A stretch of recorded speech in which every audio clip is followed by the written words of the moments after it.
Marinate করা হয়ে গেছে। এবার ফ্রাই প্যানে এটাকে ভাজবো, ভেজে আপনাদের দেখাচ্ছি।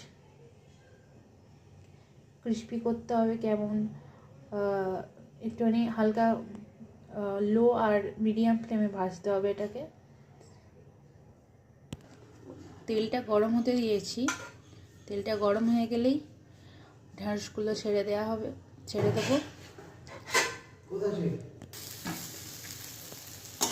এইরকম সবুজ সবুজ থাকবে ঢ্যাঁড়সটা, ভাজা হয়ে গেলে তুলে নিতে হবে।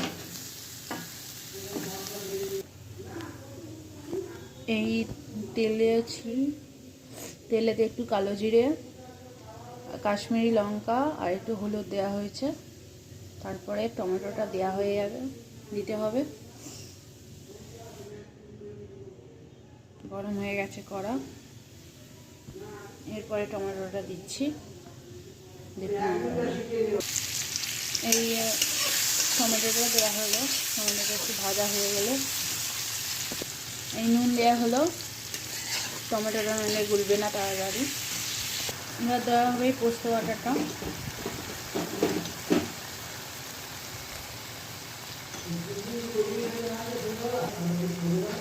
পোস্ত বাটাটা দিয়ে একটু নাড়তে হবে, মানে পুরো বাটাটাই দিতে হবে, তবে গ্রেভিটা আসবে। দেওয়ার পর আস্তে লো আঁচেই থেকে কষাতে হবে। কষালে যে তেলটার পর একটু গরম জল দিতে হবে। যত কষুন তত লাল কালারটা আসবে।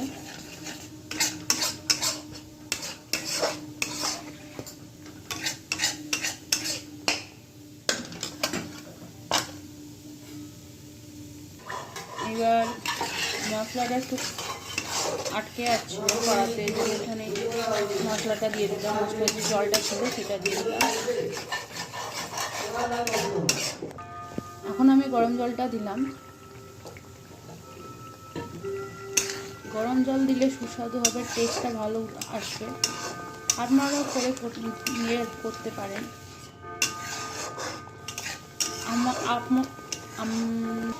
আমার রান্না যদি আপনাদের ভালো লাগে তাহলে প্লিজ কমেন্ট শেয়ার করবেন।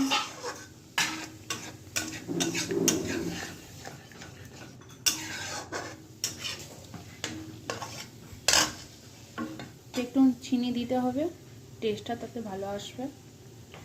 এবার ঢেঁড়সগুলো দিয়ে দিলাম, কাইটা মুড়ছিল।